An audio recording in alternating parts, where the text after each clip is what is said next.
tous, chers managers.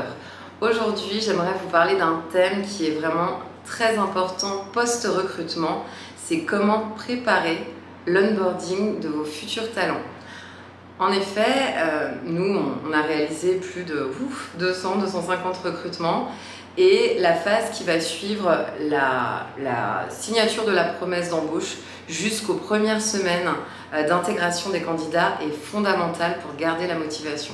Donc j'aimerais vous partager quelques conseils pour garder la grande motivation des candidats à intégrer votre équipe.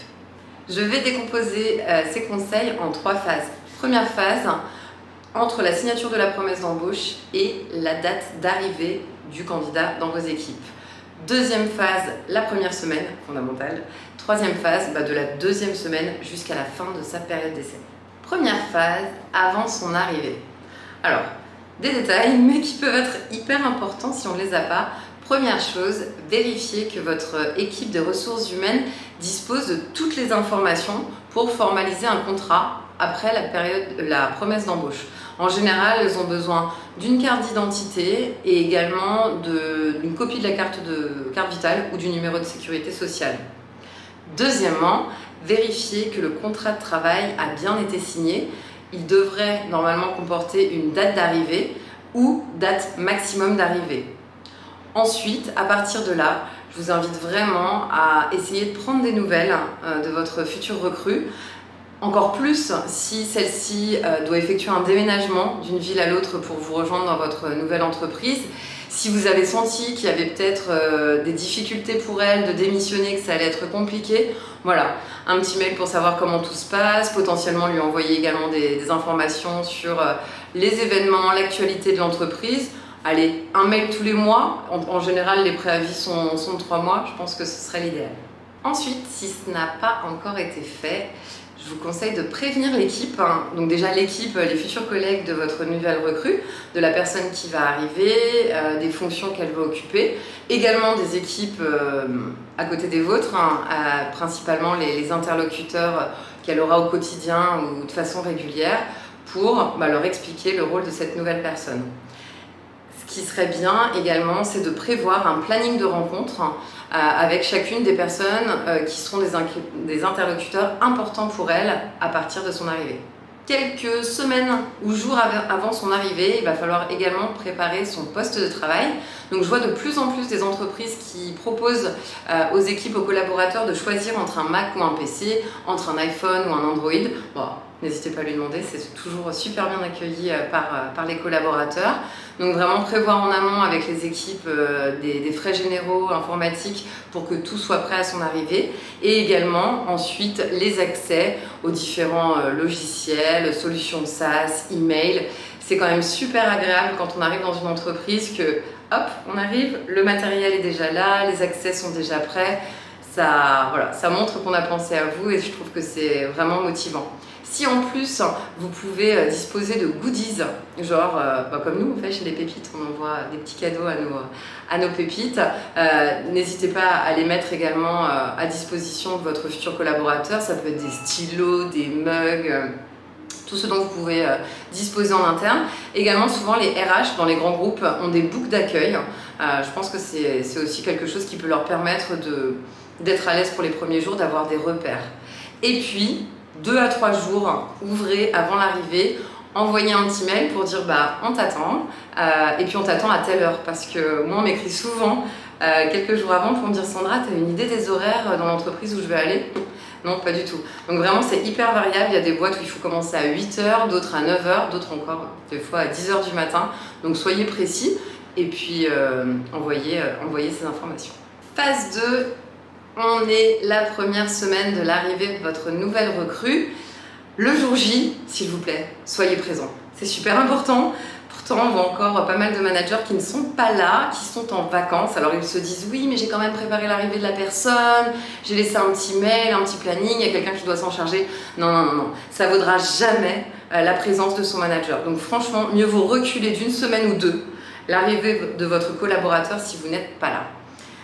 Donc, vous êtes là. Ce qui est super sympa, et je le vois quand même assez souvent, c'est l'organisation d'un petit déjeuner avec l'open space rapproché de la personne qui arrive, donc viennoiserie, croissant, thé, café. Ça permet un petit peu de briser la glace et ça montre que ça va être convivial. En plus, en général, ça dure pas très longtemps, 15, 20, 30 minutes maximum, mais ça met déjà dans l'ambiance. Le midi, planifier un déjeuner d'équipe avec idéalement, alors soit uniquement avec vous, manager, soit sinon avec 2 ou 3 personnes de l'équipe. Et vous pouvez également prévoir quelques déjeuners dans les jours qui vont suivre son arrivée. Dernière recommandation sur cette première semaine, il est vraiment important qu'il puisse faire connaissance avec toutes les personnes qui sont sous votre responsabilité, bon, sauf si vous avez une équipe de 50 personnes, mais en tout cas les principales. Donc essayez d'organiser une petite réunion, ce qu'on appelle des fois un community building, pour que chacun puisse se présenter, son rôle et accueillir votre nouveau collaborateur. Troisième phase, on a passé la première semaine, bravo. Maintenant, il va falloir fidéliser notre futur collaborateur. Alors, déjà, si vous pouvez encourager un maximum les membres de votre équipe ou des équipes avec lesquelles vous travaillez le plus souvent à prendre l'initiative d'organiser des déjeuners avec la future recrue, c'est hyper sympa. Je trouve ça dommage quand on a des nouveaux qui mangent la majorité des midis devant leur PC avec une salade ou un sandwich. Ça ne crée pas énormément de moments de convivialité, donc voilà, n'hésitez pas à pousser, surtout que les gens qui sont déjà dans l'entreprise sont plus à l'aise en toute logique et peuvent proposer des restos, la cantine, voire même de déjeuner ensemble en mode sandwich, mais de ne pas laisser la personne toute seule. Autre chose, il y a pas mal de boîtes qui le font, c'est de demander un rapport d'étonnement. Donc ça, il faut vraiment signifier dès la première, deuxième semaine.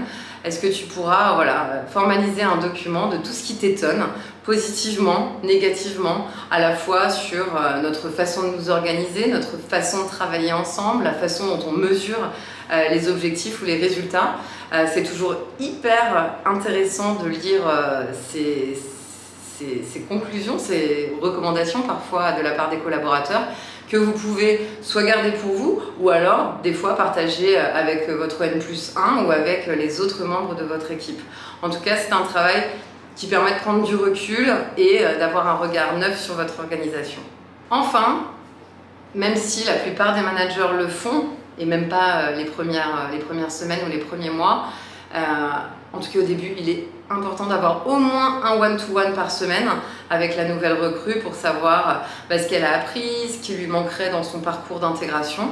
Donc vraiment une fois par semaine minimum. J'aurais même tendance à conseiller sur les 2 premières semaines d'aller la voir au moins tous les 2 jours pour savoir, même de façon hyper informelle, ça va, comment tu te sens, comment tu vois ta compréhension des sujets et ton intégration dans l'équipe, vraiment avec le sourire, sans pression, pour que la personne se livre et vous dise vraiment ce qu'il en est.